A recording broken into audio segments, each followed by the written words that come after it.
At the time of shooting this video, the Senate was proposing to amend the constitution. No, not the constitution. Was proposing to amend the IEBC Act by placing the news what do you call media houses do process the results live as the counting is continuing. Media houses do stream live. Yeah, that is the word I was looking for. Media houses stream live the results.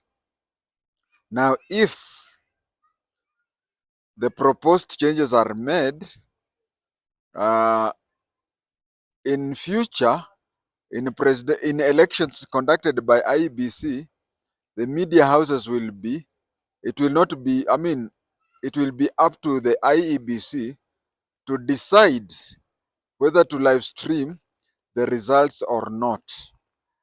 As of now, live streaming of the results is mandatory.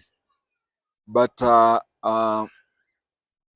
if the changes by the Senate is effected, then it will mean that in future, live streaming of results will not be, it will be up to the IEBC commissioners to decide whether they'll, I mean, it will be optional. In short, that is what they are trying to say, that it is upon the IEBC to decide whether to live stream or not. There is the proposal has been made by the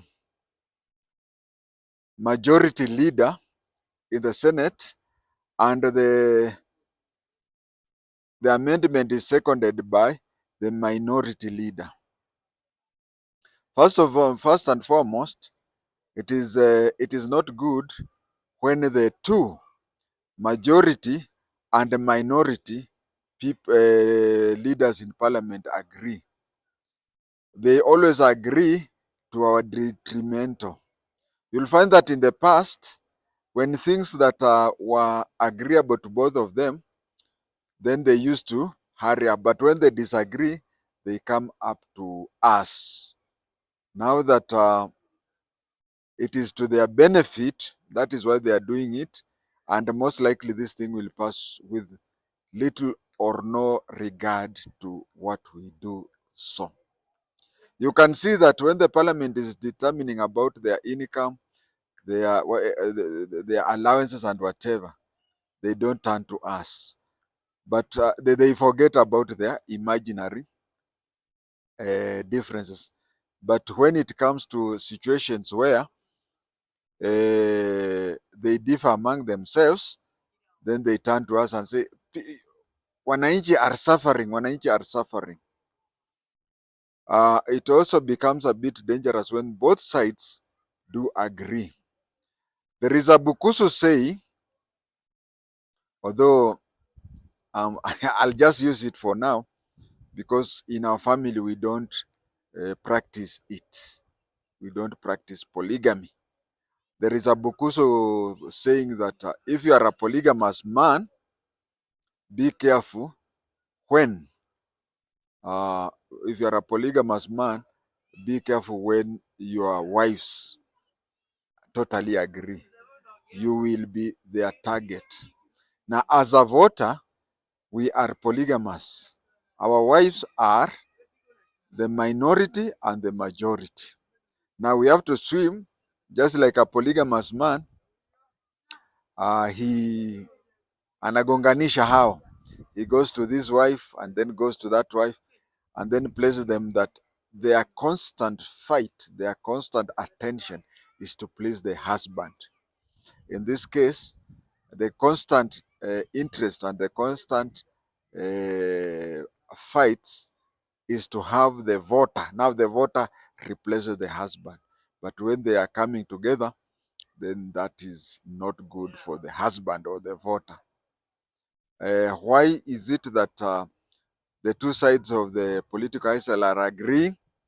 They are agreeing because you see, Kenya Kwanza government is fronting the fight for Raila Amolo Odinga to be the chairman of African Union Council. I also support that. I also support that because of two reasons. Raila should be the AUC chairman because of two things. One, he's very competent. Very few Africans can say that they match him in competence. And two, and this is something that I told there are some intelligence officers who were seconded to his office when he was the prime minister. And I told them that let him look for a good time to retire. This issue of him being flawed by his political juniors, such as Uhuru and Ruto, and others to come. I know somebody will say they did not floor him, they did not, they stole the elections. Do you need a watchman who every day things are stolen and he says, you see, things were stolen by housemaid and whatever? Well, then why should he be there if the houseboy and housemaid steal from that property? He's there to guard things from whoever steals from that. So even if Uhuru stole and Ruto stole, and Raila was just there like a watchman in the morning saying that they were stolen, then it even makes him be. But the two reasons why I support him, he's very competent. If you look at the other people, I don't think there is any who goes near him in matters of competence. And two, he should get a honorary exit from politics. He should know people like Uhuru and people like Ruto are a political generation behind him. Now he has been beaten by people of his generation. Now people of one generation after him beat him, and then another people from a second gen. That would be bad. So that is why those are the two reasons why I support him. But these two sides of the government are supporting him because I mean, because Ruto wants. I mean, with Raila out of space, the opposition is dead. Now, those people who are wishing Raila fail, they would just. There are those people who are just want Raila to be constantly there, placing each and every government that comes into power into check. It's okay, but you see, it's also clever. Every deal has a mean, but it is also bad for us. It is a failure on our part to rely on all our oppositionalism on one individual. We all will die, and what if he dies a natural death, or even a death that is not so natural? Does it mean that we should have a generation? He has been in the opposition for a long time. From that is the last century was 18 years plus 24. Uh, that is 42 years. He has been in the opposition for 42 years. And in those 42 years, things would have changed slowly such that other peoples are coming up. We should not have just one opposition leader for half a century. That is not what happens. Uh, and most of our politicians make decisions. I've seen decisions when people are making. I've seen very many. It would be long if I go into details, but I've seen our politicians make decisions with a general election in mind. No, we should not make decisions. We should not make constitutional amendments uh, with the next general election in mind. No, we should make a decision with the next generation in mind. I think we could even reach a place where we should even make it mandatory that if we make any constitutional change, it does not affect the next election. It should not affect the coming election. It should affect the next election. Like now we are in 2024. Why don't we come up with a suggestion that in future, if we make any constitutional amendment, it does not affect the 2027, it affects 2032. Because if you look at most of the elections, most of the constitution, it is to keep some people active during the 5-year term, and also to make amendments which will catapult them into the front row in the next election. Look at the 2005 uh, Constitution of Kenya change, the Ndizi and Chungwa. Sincerely, that was the best constitution, even better than 2010. But people were complaining, politicians were complaining that the MOU was not honored. The MOU was not honored, and so they they brought it down, not because it was bad or good. They brought it down so as to show that the masses are with them, show that the masses are with them. And you can even see that immediately after the 2005 constitution amendment, two things happened. One, the people who were for the orange were insisting that Kibaki should step down because he is having failed the constitutional change, shows that it was a vote of no confidence in him. And also it catapulted Raila to an extent that he really performed well in the 2007 general election because of the 2000. Even the name ODM, Orange came from the 2005 constitution. And then you come to 2010. 2010, it also midterm and it also catapulted a lot of things. And and the worst mistake we had in the 2010 constitution, according to my view, which I think is very right, is that in the 2010 constitution, if you look at the initial draft, it was a very, very good draft. It was a very, very good draft. But it reached a stage where we realized, or those who are following the issues of the constitutional amendment realized that the constitution was meant for you either accept it whole or you reject it in whole. So they saw that in order to put everybody into picture, they wanted everybody to be included. Then they included a lot of things, especially from the human rights people. We were so much placed on. If we could have changed things, let's say clause by clause, maybe we would have come up with a lot of. Maybe we would have come up a lot with a lot better constitution, and that is why you find that the most militant inspector general in Kenya's history to date, the most militant we have ever had, is Japheth Koome. And you'll find that Japheth Koome was wondering why the constitution on one hand says that it has to be oversighted by National Police Service. The police service was to be oversighted. On one hand, the police service is supposed to be independent, getting instructions from nobody, while the same constitution says that National Police Service Commission will oversight the police. And you'll even find that there were regular fights between Koome and the National Police Service because we were so much in a hurry.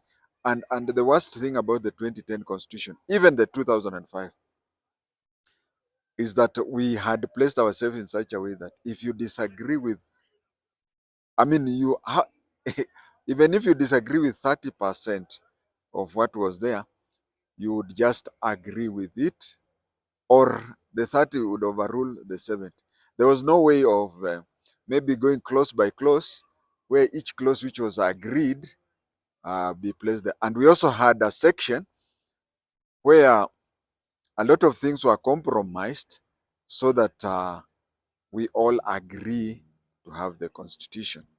Now back to this section where they're saying that we should stop live streaming. I remember, if my memory is not wrong, that how the National Security and Advisory Committee interfered. They were even trying to say that there was tension in Kenya, and that the results should be announced as quick as possible. Not only that, that even if the results were to be announced as quick as possible, it should have been arranged in such a way that they should calibrate the thing in such a way that it forces a runoff if they cannot make it in one way. We were on the ground. I'm so much held up in Dagoretti South that during election time, I usually am around within Dagoretti South constituency. And if you can see, that is the boundary of two different levels of political leanings. If you look on one side of the road, Naivasha Road, there is Kawangware, which is in Dagoretti North, and which is always pro Raila, heavily pro Raila. And then we have the Dagoretti South, which is on the other side. So in seconds, you could move from the stronghold of this side and to the stronghold of the other side. Tension was there, but the tension was not as much as the National Security and Advisory Committee had there. No, these people are there and people whatever, and the National Security and Advisory Committee was just cooking up stories. I wanted to talk about what people are now saying that, and they're trying to justify the issue of live stream by media houses. You will see that in developed countries, I'll give one example. Like in the USA, uh, we have media houses that are associated with the candidates. Even in Kenya, we are allowed.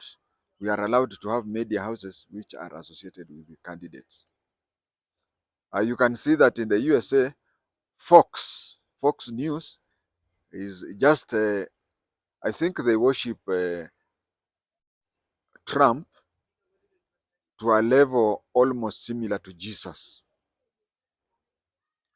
What we may require from them is that it is okay for a media house like Citizen TV.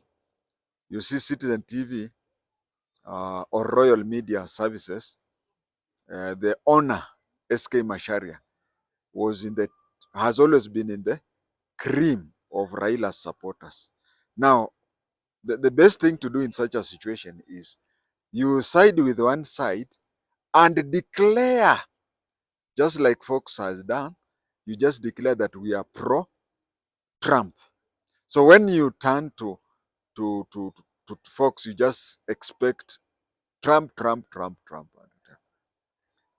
That is what journalism is all about. But what the problem we have in Kenya is there is no single, even during the 2017 elections, one of the media houses, K24, was owned by a candidate, Uhuru Moigai Kenyatta. But then yet still it continued stating that it was neutral. The problem we have in Kenya is that every station claims to be neutral, but they are not neutral. If you look, as we were going towards the end of the 2022 elections, you'll find that apart from Nation Media Group, all media houses were pro one side. And even you can even, if you Google, not Google, if you YouTube, if you search through YouTube, search Raila Amolo Odinga visiting Citizen uh, Citizen TV, you'll find that a few days before elections, Raila went and had a meeting with the editors of Citizen TV. And yet, Citizen TV was all over saying that they are neutral and they are going to give an objective uh, reportage. As I'll repeat again, there is nothing wrong with you saying that I'm pro this and pro that, and you continue just like. The problem we have in Kenya is all media houses declare to be neutral, whereas they are not. Most are not. Another thing I wanted to say is that people have pointed out that when we had live stream, different stations were giving different results. I remember that time people were concerned, and even I addressed it at that time in the social media. I was not already on YouTube. I told people, and I'll repeat it here. You know the trick these people do, the newspaper, the media houses, especially the media houses that uh, are not neutral. The media houses that are not neutral. When the results come from the filter to the IEBC, the media houses have access to it. They have access to it. And then there is a question is, why is it that, anyway, let me laugh a bit and let me make a joke to you. We had the people who supported this candidate and others supported this candidate. So what they were doing is that they would go to the station and find that their candidate is not leading. And then they go to a station where their candidate is leading. So they would keep there. But all these things they were doing, after you laugh, all these things they were doing, it was just like trying to drain, coming with a water boozer and trying to drain all the water from a river. What happens is, let us take that behind me is a blackboard, and we have several clerks who are writing the results as they come from the polling stations. Now, if a candidate on this side, he has his media houses which support him, so what the media houses from that side would do, they started collecting, forwarding results from, for example, if the media house, let us talk about Ruto and Raila in the last election. The station that would prefer Ruto, they would start picking and tabulating results from Ruto-friendly places like Rift Valley. And stations preferring Raila would start with the Nyanza province sending their results. So you'd find that stations that are siding with Raila would show that Raila is leading, and the stations that are, and they're both right. But what I was telling people is that let us be patient, because if you start from this side and you only give results from one time, you'll exhaust that and come to the other side. And so whatever the IEBC, uh, whatever the IBC would give at the end would be the same, whether you started from this side and ended there, whatever that one. That is why I think I've explained. I've explained why some results were coming different. I've explained how results were coming different, but at the end they would be the same. This idea of having people, this idea of having now removing that and going back to manual and whatever. Why don't you go to the nearest school where you have built, which has electricity and which has running water and which has tablets? Why don't you go there and disconnect electricity? Why don't you go and there and withdraw the tablets because you want to go back? I think we should go towards a place where we now use tablets. I remember, if I'm not wrong, the this ODM, if I'm not wrong, ODM conducted its party nomination through tablets. Why don't we do that with the IEBC? You see, in the Kenya today, in some places like Nairobi, if you use tablets, you'll save a lot. You'll save a lot. You'll employ less people. You'll employ less people because at a price of a tablet, uh, it can replace up to 10. It can replace up to 10 clerks. How much do they pay clerks? If they pay 10,000 per clerk, that is 100,000. And tablets go to up to 30,000. You have saved 70,000. You will also have saved time in transmitting, because these clerks would also, after everything, they'll start counting the votes. But if you send by tabulation, by tablets, within seconds, within 30 minutes of closing the polling stations in Kenya, you'll find that Bomas of Kenya would already have um, over 80% of the results. The remaining are people who cannot technologically, because if you are to talk to somebody in Nawiyapong at the border of Turkana, Pokota, and Karamojong, that person would have to use manual. And again, somebody may have a PhD, even in computer, whatever, but he may decide to use. So you'll find that in a polling station, we will have 2 or 3 clerks, and it will take a very short time.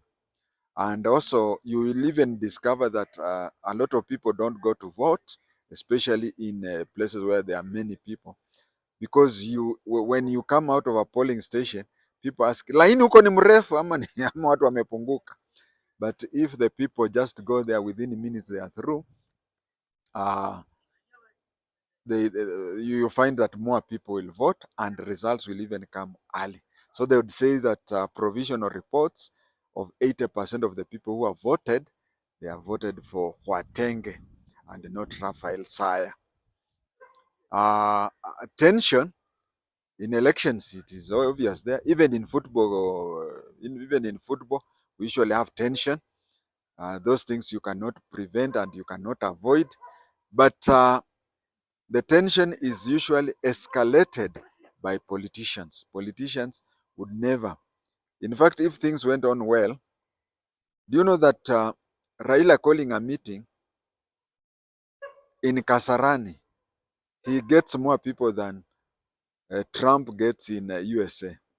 It is that our politicians like this mambo ya watu wengi na crowding na tension. They create tension where it is not there. I will now talk about NSAC. NSAC, when they talked about and the interference and whatever. One thing, NSAC, I was a part of NSAC.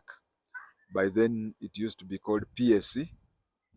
I was a member of Sub-District Security Committee. I was a member in both Mandera and Elgeyo Marakwet. I was a deputy member of District Security Committee, and also Rift Valley Province. I used to draft the provincial security issue. It was not the mandate. Okay, supposing it was true that the country was the way the NSAC said. The NSAC told the IEBC, one, that you should hasten to announce results. Otherwise, bloods of Kenyans would be on you. Of course, IEBC disregarded, and this happened to be one of the safest elections in Kenya history, in the Kenya multi-party. So NSAC was wrong, and let me tell you, from a professional point of view, NSAC is never wrong. But this time it's because they had interest or they had been instructed. That is why they were wrong. The other thing is, if it is true, and which became wrong because they said if IEBC was to declare Ruto as the winner, the country would burn down. It declared Ruto to be the winner. The country didn't burn down. So NSAC was wrong. And I can tell you, as from a professional point of view, is that we are never wrong unless we have vested interest. When we have vested interest, then we are wrong. But supposing NSAC had come to a conclusion that if the IEBC was to declare Ruto the winner, the country would burn down. Then the work of NSAC was not to go to IEBC and tell them, no, don't declare that way because the country, no. it is the mandate of the NSAC, if it is true that, and they had come to a conclusion, they could not have told the IEBC, declare this way, tabulate this way, because the country would ban without a formal feeling.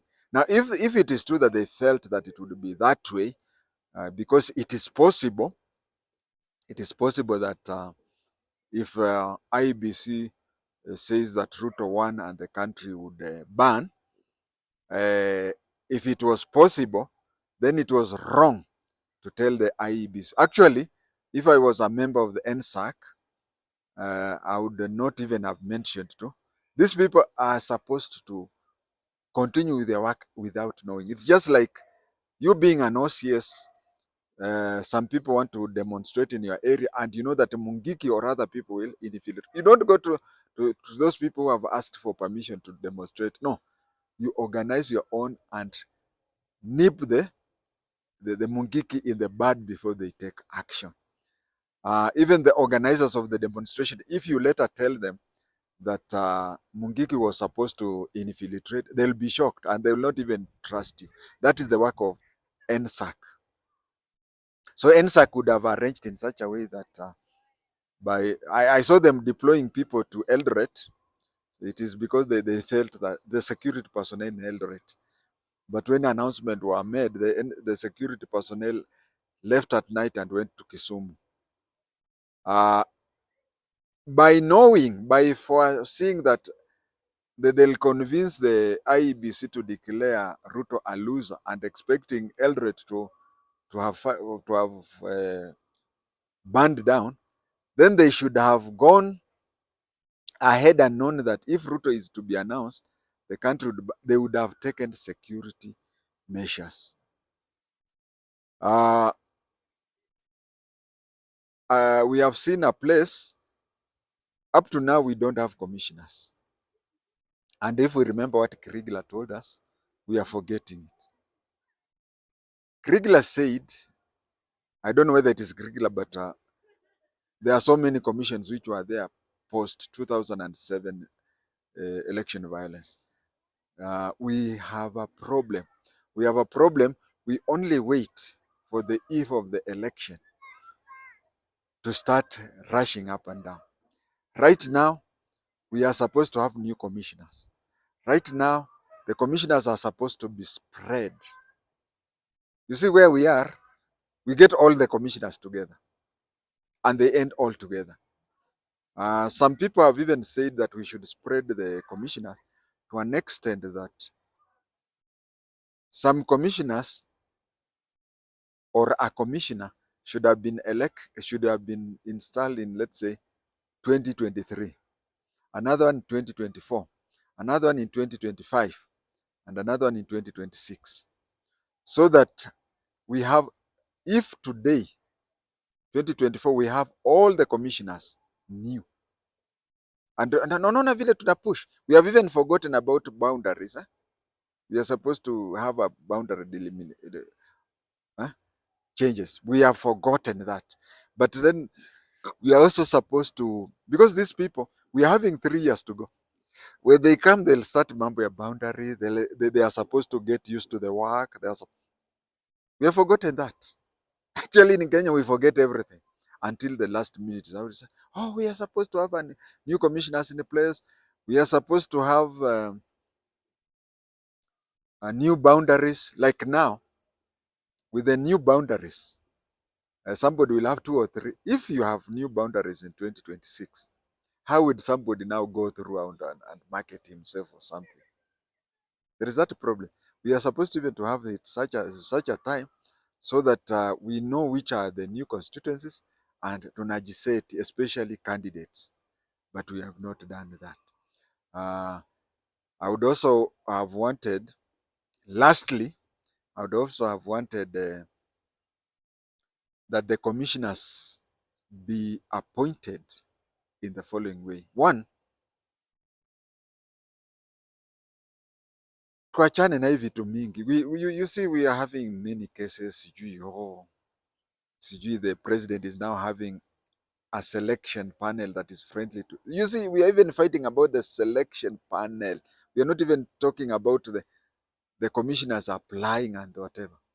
We are not talking about that. Why don't we change it to a certain extent that in future, we just say LSK, produce one commissioner.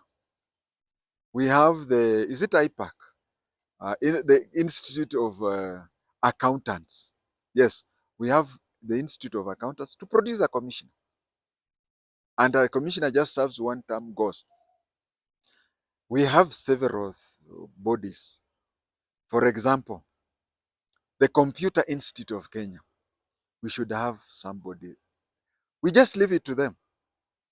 Wajue vile watajipanga. They just produce somebody, an expert in computer issues, to come and see how we can in future even vote using tablets. Why don't we have lawyers, Law Society of Kenya, produce a commissioner? A commissioner who is an expert in constitutional law, who would advise. Then why don't we have Institute of Public Accounts of Kenya? The Institute of Public Accounts, they come, they give such things, so that we have a commissioner of experts. Yeah, that is how we go. But you see, in Kenya, Kenya even telling people that, like today, they have created 27 new, what? They've created 27 new sub-counties. Now, if you are to tell Kenyans now, where will the sub-county headquarters be? You find that Kenyans would spend 4 years debating on which is what. A very good example is the example of Nyamira. Nyamira, they want a university. But the question is, who is there ready to surrender his plot or his farm to be converted into Nyamira University? Nobody. And then you find that they are now fighting. And if you want to keep Kenyan politicians very busy, just give them a topic and say, where are we to place the Nyamira University? And you didn't want to give them the university. They'll fight, and then later end you say, okay, do this, let us suspend it. Next time when you have agreed is when we'll have university. With those many remarks, thank you for listening to me, and I'm grateful. One day, I'll show you a picture just before I started my YouTube channel, and it will be a short video. I'll show you how I used to look immediately before I opened my YouTube channel. Now you can even see rings on my neck. I'm putting on weight. Hata hii longi imekuwa ndogo kwangu. But all praises go to you, the viewers and subscribers, but mostly the viewers. Thank you.